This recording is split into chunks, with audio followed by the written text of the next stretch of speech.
그래서 우리를 이것까지 인도하신 줄로 믿습니다.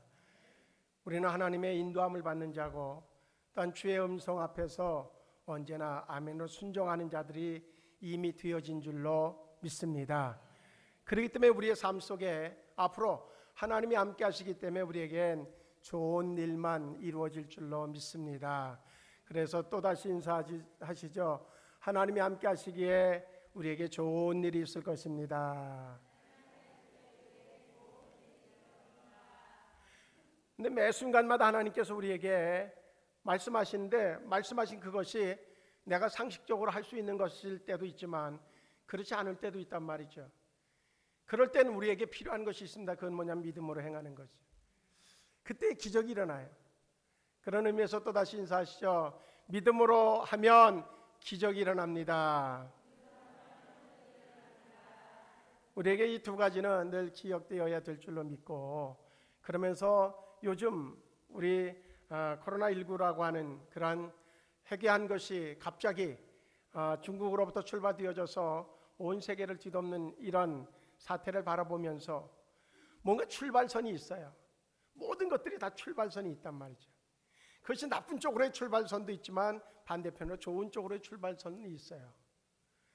하나님의 놀라운 역사도 역시 인간들의 죄로 인하여서 죄의 출발선이 있어서 그래서 어둠이 깔리게 되어지고 그것으로 인해서 신음하고 죽음을 만나는 그러한 지경에 이르기도 하지만, 그러나 생명의 주님 되신 예수님께서 생명의 출발선이 되셔서 그를 통하여서 온 세계에 구원의 빛이 비춰져서 어둠이 밝음으로 바뀌어지는 것처럼 마찬가지로 그 하나님의 은혜와 능력을 공급받아서 그것을 빛으로 발휘해서 그래서 새롭게 소망으로 출발시키는 출발자들이 지금 이 시대에 진정으로 필요한 줄로 믿습니다.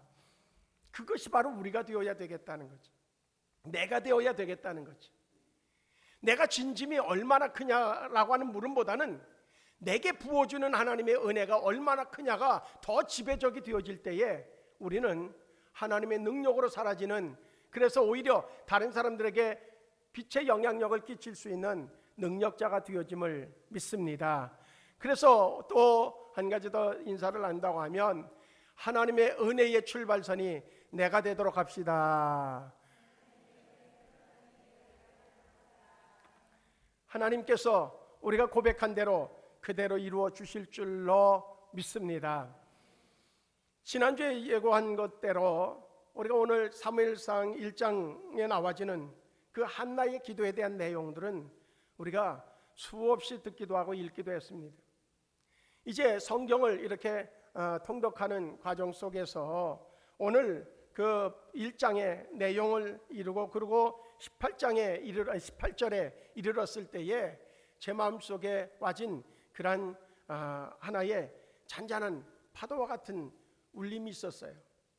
그게 뭔가 하면 18절을 다시 읽어드리면 이르되 당신의 여종이 당신께 은혜 입기를 원하나이다 하고 가서 먹고 얼굴에 다시는 근심빛이 없더라 하는 말씀이었어요.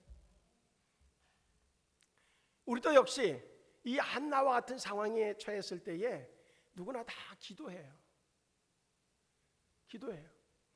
근데 기도하다 보면 마음에 평안이 찾아오기도 하고 그리고 또 막 확신이 생겨져서 막 갑자기 막 그냥 업되어져서 막 손에 힘이 가기도 하고 야 이제 됐다 뭐 그런 확신도 생기기도 해요. 그리고 찬양이 나오기도 해요. 그런데 기도가 이제 끝나고 눈을 뜨고 또 다시 삶의 현장으로 오면 여전히 바뀌어지지 않은 그 상황 속에 다시 이전보다 어쩌면 더 근심 어린 그리고 불평과 염려와 근심으로 그저 푸념을 할 때가 있다는 거죠. 근데 오늘 본문의 말씀을 읽으면서 그런 거예요. 한나는 뭔가 달랐다는 거죠. 뭐가 달랐느냐?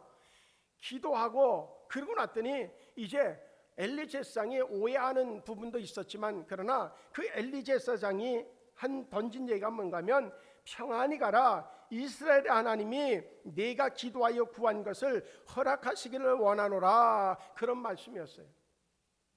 여기에서 중요한 의미도 있어요.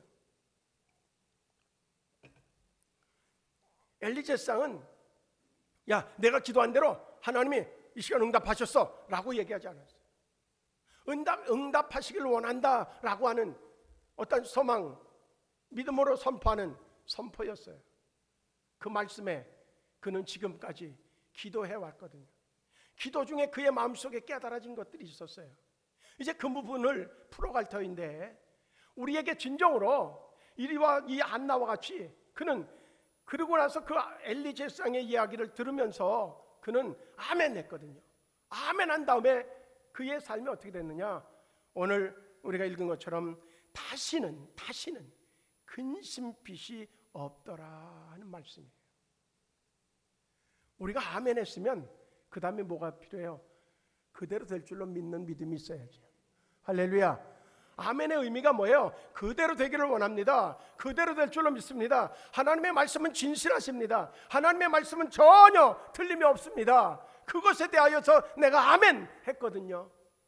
그러면 어때요? 근심이 없어야 되잖아요.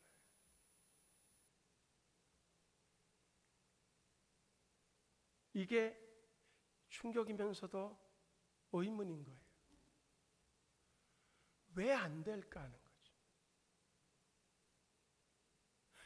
이 한나가 기도했다고 하면 나도 기도했고,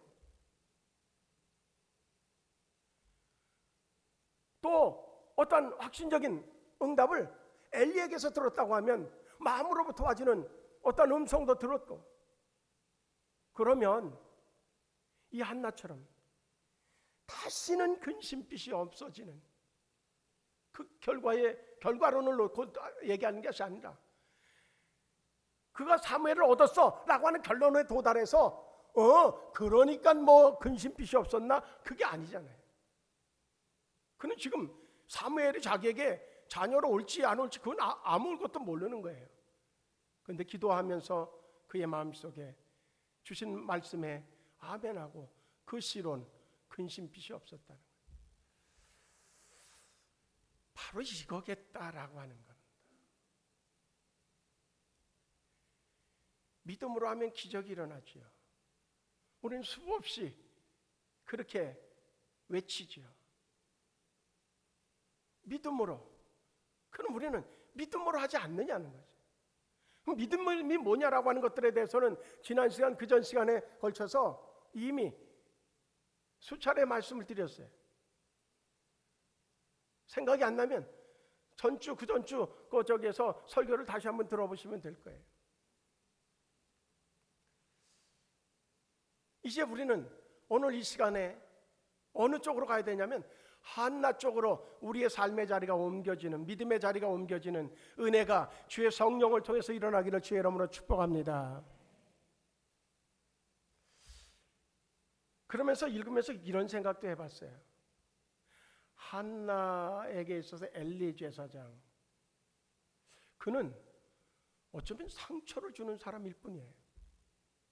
아니 제사장이 돼가지고 그 성도의 그 마음도 이해하지 못하고 정말로 마음에 통안이 있어서 막 울부짖는데 그걸 바라보고 있다가 야, 너 좀 술 좀 먹지 마라 이렇게 이야기하는 제사장의 그 입에서 하나님께서 너에게 내가 기도하는 것이 이루어지기를 원해 라고 하는 얘기를 듣고 아멘 할 수 있을까 하는 거죠. 우리면 그렇게 할 수 있을까? 에이구, 당신이나 똑똑히 하셔. 그럴 수 있잖아요. 우리가 지금 뭔가 어떤 신앙의 본질, 신앙이 뭐냐? 그와 동시에 하나님의 역사의 통로, 뭐 이런 부분들에 대하여서 지금 놓치고 있는 것들이 너무 많지 않은가 하는 거예요. 한나는 그걸 했어요. 그걸 봤어요. 하나님은 지금 사람을 통해서 일하신다고 하는 사실을 믿었고, 또 하나는 그 사람이 어떤 사람이냐에 따라서 하나님이 일하신다고 하는 것으로 연결시키지 않았다는 거죠. 우리 이 부분 너무 중요합니다. 우리가 어쩌면 놓치고 있는 부분이 이것일 수도 있어요. 그래서 때로는 말이죠, 이런 생각도 하는 거예요. 아이고, 내가 내 꼴을 하는데 하나님이 나를 통해 내가 하나님이라도 안 해. 그렇게 생각할 수 있어요. 근데 그렇지 않은 가능성을 오늘 본문은 우리에게 제시하기도 해요. 그래서 어쨌든 뭔가 가장 강력하게 충격을 받은 것이, 그러면 나는 어쩌면 날마다 새벽에 나와서 기도하고, 그리고 시간 난 대로 기도하고, 뭐 기도하면서 왜 얼굴에 근심빛이 안 사라질까? 그러는 거예요.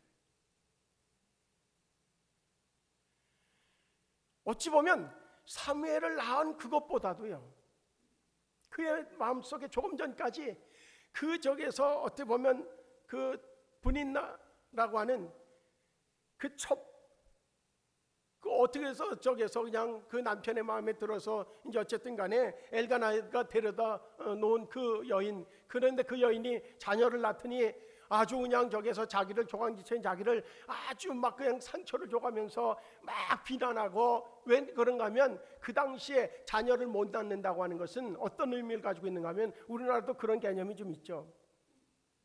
하나님 앞에 죄를 져서 그래서 자녀를 얻지 못했다고 하는 그러한 평가가 있던 시절이었어요. 그게 너무 강력한 시절이었어요. 그러니까 자식을 못 낳는다 그러면 이거는 하나님의 저주, 뭐 이렇게 받아들였던 시대거든요. 그 두 처가 끊임없이 비난하고 막 못살게 굴어도, 그런데 남편은 뭐라 그래요? 여보 10자식보다 내가 당신을 사랑하는 거 알잖아. 나만 10자식 없어도 돼. 나만 있으면 되지 않겠어? 라고 얘기를 하는데 그 얘기가 위로가 되질 않는 거예요. 그런 상황에서 막 속이 막 썩어가지고 하나님 앞에 나와서 기도하고 있어요. 그런데 기도가 끝나고 엘리제상, 그것도 야, 술 좀 먹지 마라, 그렇게 얘기한 그 사람의 입에서 나온 그 얘기에 아멘하고 돌아서서는 다시는 그의 얼굴에 근심빛이 없었단 말이죠.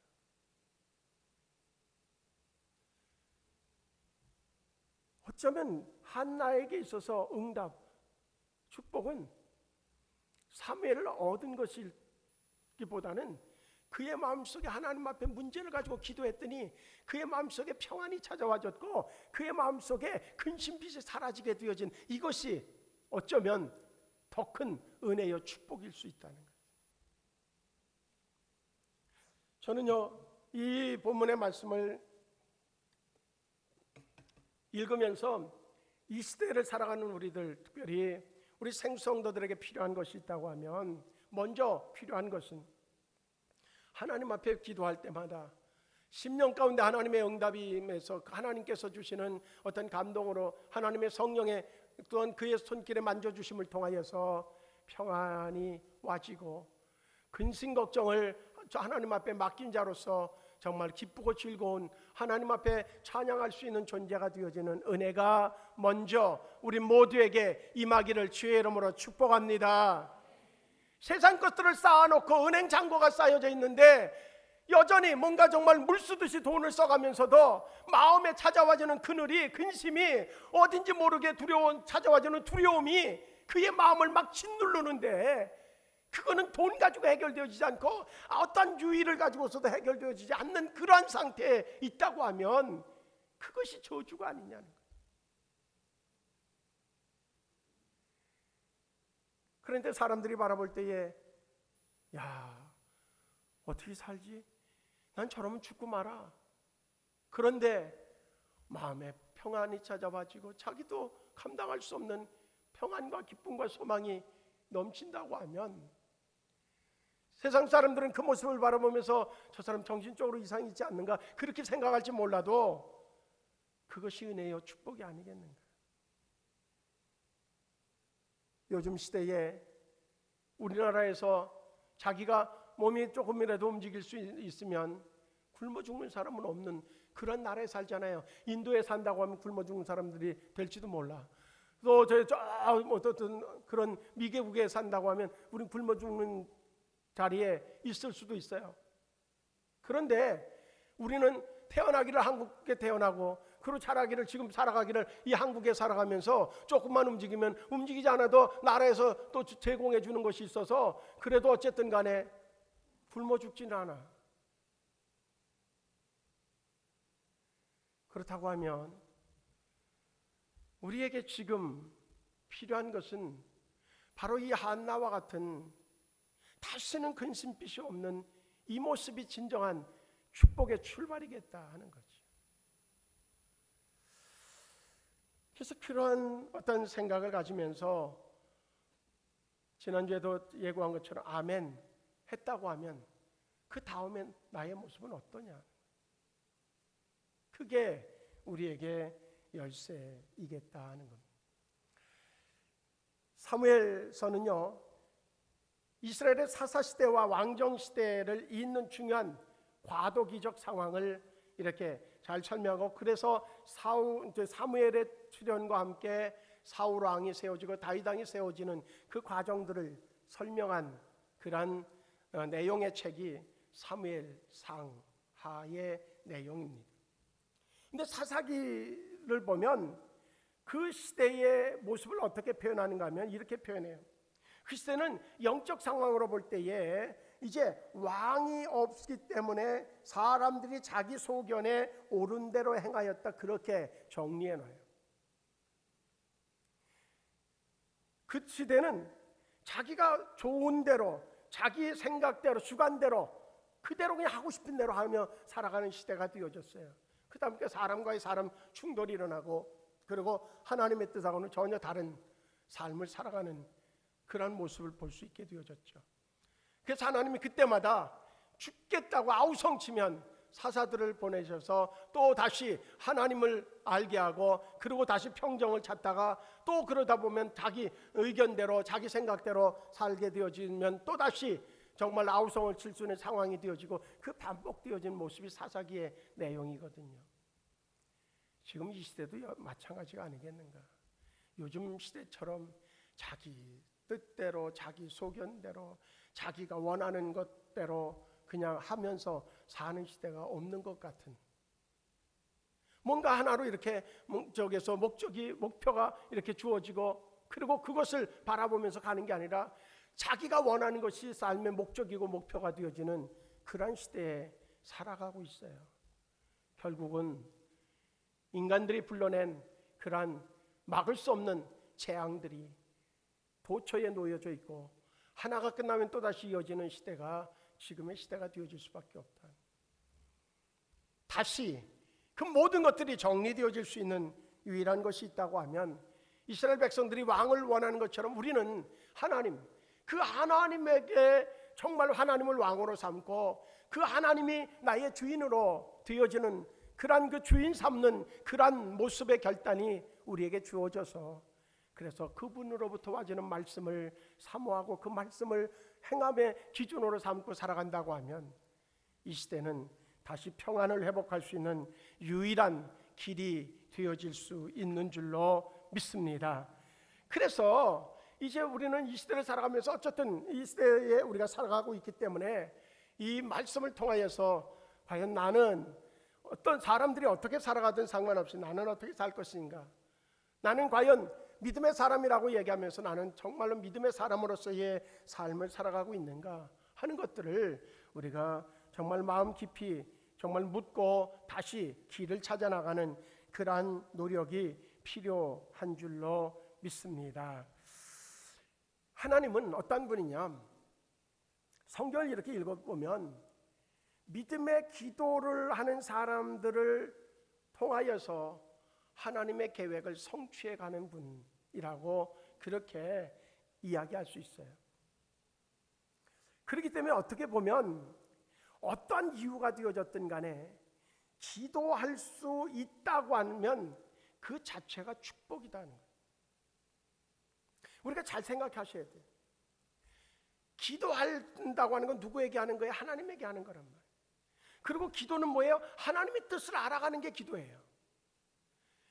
우리가 기도라고 하는 것을 잘 이해해야 되는 게 뭐냐면, 기도는 내가 원하는 것들을 성취하기 위한 도구가 아니라, 기도의 본질적인 목적은 하나님의 뜻을 알아가는 것이 기도의 궁극적 목적의 1번이라는 거죠. 결국 한나의 기도의 출발도, 지금 자녀가 없어요. 그것 때문에 자기가 조강체임에도 불구하고 자녀가 없는데 후처로 인해서 이제 자녀가 생겨지니까 그가 막 비난을 하고 핍박을 하고 저주 섞인 말을 막 해요. 도저히 인간의 어떤 방법으로는 해결할 수 없는 방법이에요. 그는 하나님을 믿는 자였었단 말이죠. 그렇기 때문에 하나님 앞에 갔어요. 기도의 자리에 갔더니 그것이 축복의 출발선이었다는 거죠. 그는 지금 좋은 일 때문에 간 게 아니에요. 어떻게 보면 아주 정말 자기의 삶에 해결할 수 없는 목표인데 그것 때문에 갔어요. 우리가 먼저 마음속에 던져놔야 되는 것이 있어요. 내가 어떤 이유에 뒀어든 기도의 자리에 가는 것은, 그것은 나에게 축복의 출발선이다. 따라서 할까요? 내가 어떠한 이유에서든 기도의 자리에 앉게 되어지는 것은 축복의 출발선이 되어지는 거다. 할렐루야. 믿기를 바랍니다.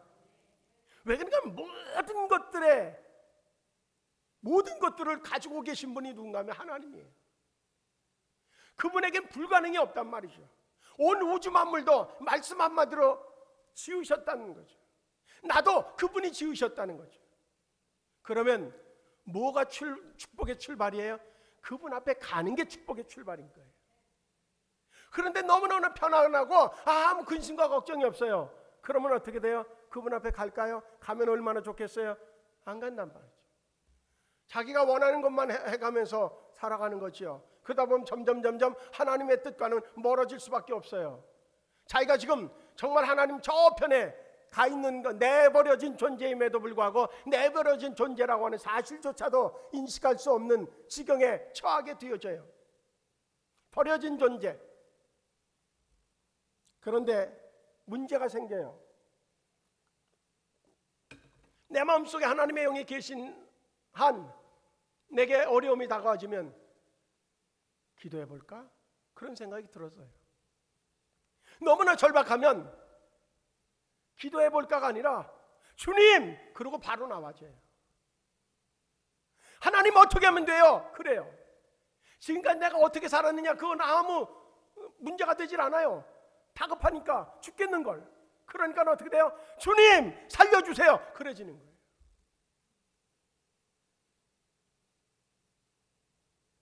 그분의 영이 내 안에 머물러 있는 한 그 고백이 나와질 수밖에 없어요.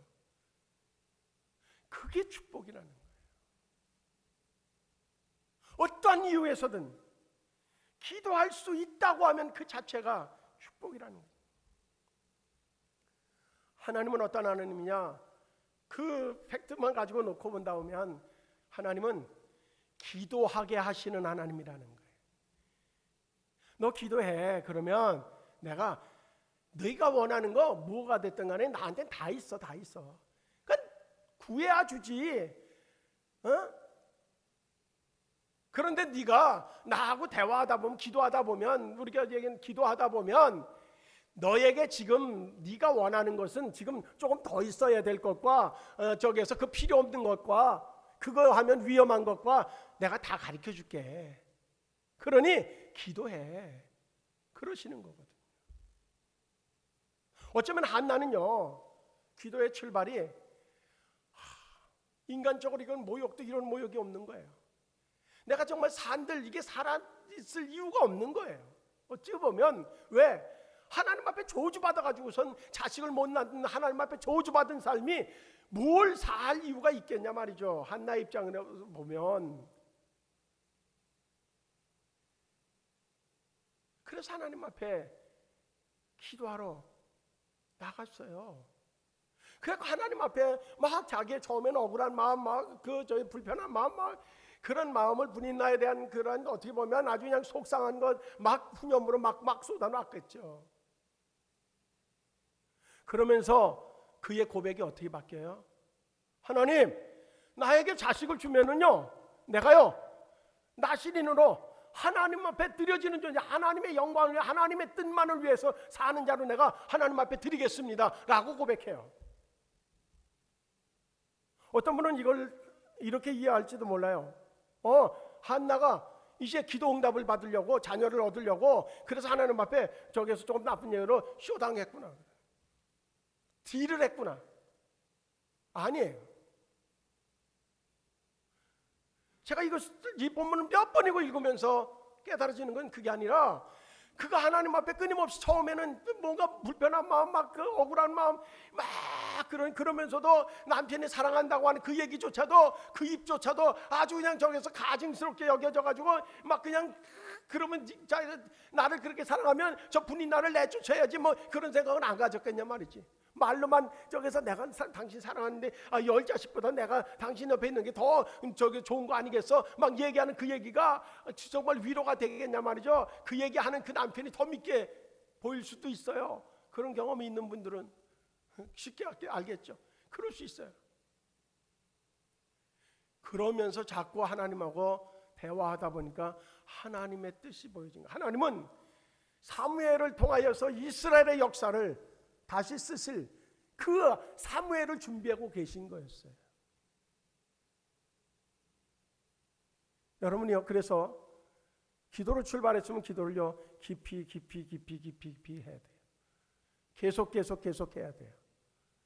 뭘 할 때까지? 하나님의 뜻이 읽혀질 때까지, 하나님의 뜻을 헤아려질 때까지.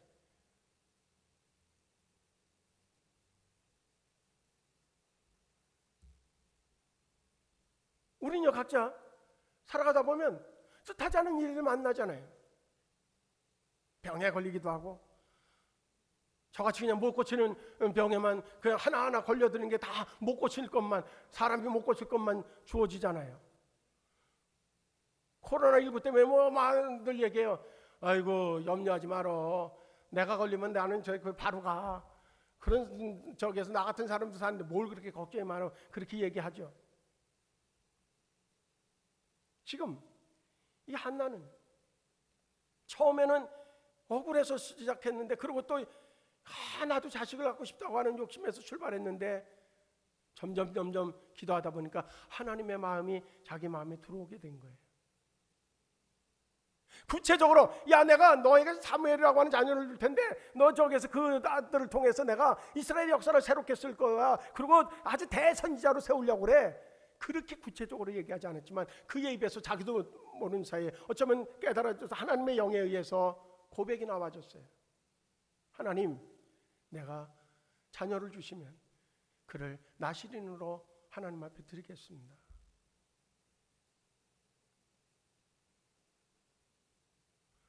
이게 기도예요. 이게. 그러니까 하나님은 어떤 분이냐? 기도하게 하시는 하나님이라는 거예요. 우리에게 어떤 조건들이, 상황들이 올지라도 그때 우리가 깨달아야 되는 건 뭐냐면, 하나님이 기도하게 하시는구나, 뭔가 숨겨놓으셨구나, 뭔가 정말 비밀이 있구나, 뭔가 하나님께서 원하는 것이 있구나, 그걸 알고요 무릎을 꿇고 기도하는 자가 되어지면 그 자체가 하나님의 은혜요 축복인 줄로 믿습니다.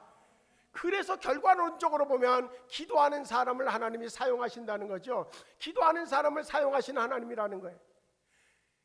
기도하는 사람은 골라서 사용하시는 것이 아니라 하나님이 기도하게 하시는 하나님이었고, 그리고 그래서 하나님 앞에 무릎 꿇고 기도해서 하나님의 뜻을 깨달으면 그를 사용하셔서 그에게 계획한 것을 쓰시는 거예요.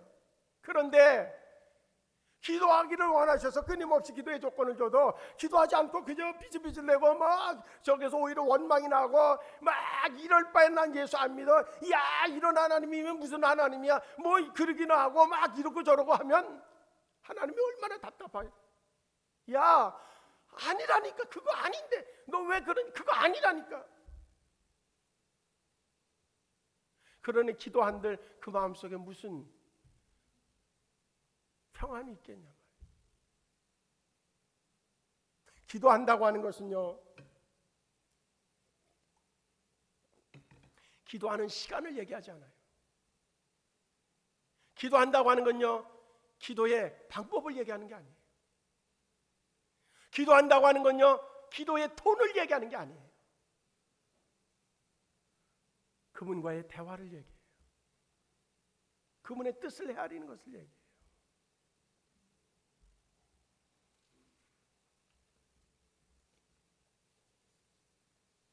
결국은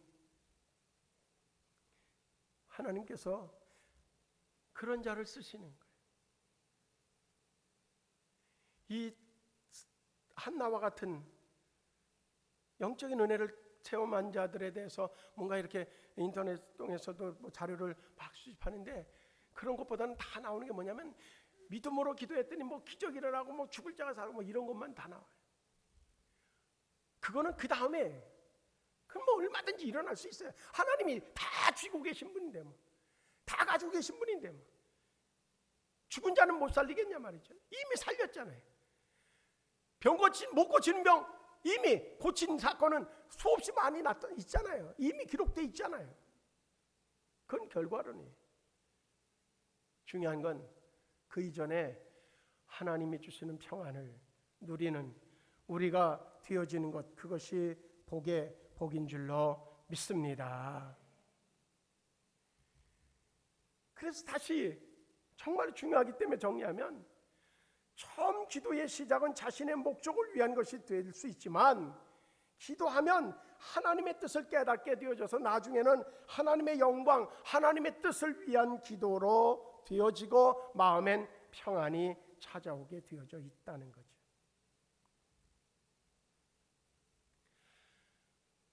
하나님은 정말 한나의 기도를 들으시기 원하셔서, 한나가 정말 하나님의 뜻을 헤아리는 자가 되어졌을 때 너무 중요한 사실이 있습니다. 그렇게 하나님의 뜻을 아주 열실하게 깨달은 한나였기 때문에 하나님하고 약속한 것을요, 그대로 지켜요. 2장 가봐요. 얼마나 그렇게 얻어놨으니까는 자랑도 하고 싶고, 뭐 막 성전에 빨리 막 올라가서 막 우리 아들 하나님이 주셨어요 뭐 이러고 싶겠어요. 그런데 나시린으로 키우기 위한 그 절차를요, 다 어떤 얘기에도 요동하지 않고 다. 왜 그래요? 기도 가운데 하나님의 뜻을 명확하게 깨달은 여인의 아름다운 모습인 거예요. 우리도 마찬가지예요.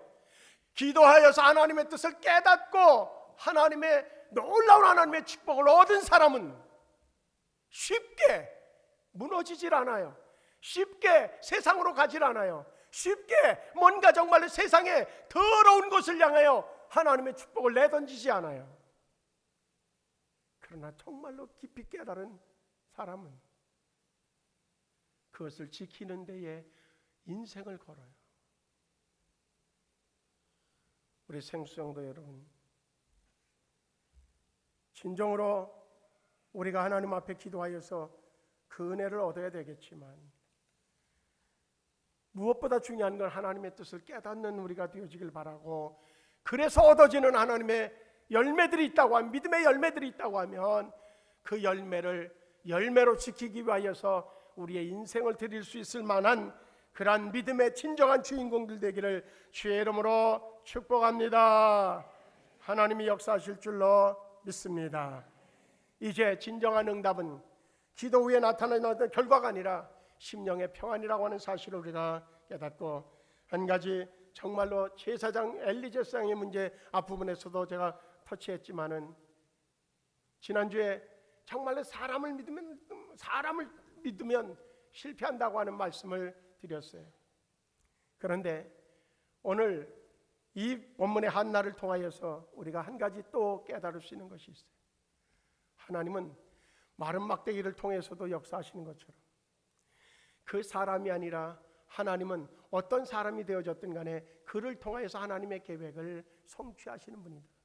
만약에 한나가 엘리 제사장에 대해서 그가 조금 전에 얘기했던 그 섭섭한 마음, 또 엘리 제사장은 어때? 나중에 보면 제사장임에도 불구하고 너무나 많이 먹어서 그런지 그냥 뒤로 앉아 있다가 아들 홈리와 비나스가 죄 가운데서 하나님 앞에 범죄해서 전쟁에 나갔다가 죽었다고 하는 소식을 듣고 법궤를 또 빼앗겼다는 얘기를 듣고 너무너무나 놀라가지고 제사장이 돼가지고서도 의자에 앉았다 뒤로 넘어졌는데 목이 불어서 죽은 사람이에요. 그의 입에서 나와지는 얘기를 못 신뢰할 게 있겠어요, 인간적으로 볼 때. 그런데 한나는 참 지혜로워요. 한나는 정말 이쁜 여인이에요. 그 사람을 본 게 아니라 그의 입을 통해서 말씀하신 하나님을 받고 그의 입에서 나와지는 말씀을 붙잡았지 그 사람을 붙잡지 않았다는 거예요. 한국교회의 지금 위기는 뭔지 아십니까? 굉장하다고 하는 그 영적 목회자들의 지금까지 모습, 어쩐 하나님의 역사가 일어났던 성령의 시대에 불같이 일어났던 그 역사의 그 모습을 보고 인간적인 모습이 드러나질 때에 실망하고 오히려 세상으로 가는 그러한 현상이 한국교회의 위기를 불러내고 있어요.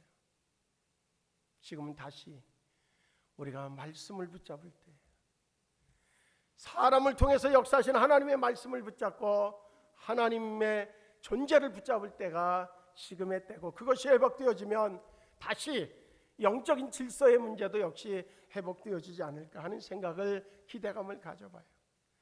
한나 그는 아멘 그 이후에 정말 아름다운 열매를 가지고 있는 여인이다, 그런 생각을 가져보면서 우리 생수성도들 모두가 동일한 은혜가 있기를 주의 이름으로 축복합니다. 우리 옆에 분들하고 인사해요. 한나와 같은 은혜를 받읍시다. 기도하시겠습니다. 우리 하나님, 우리도 한나와 같은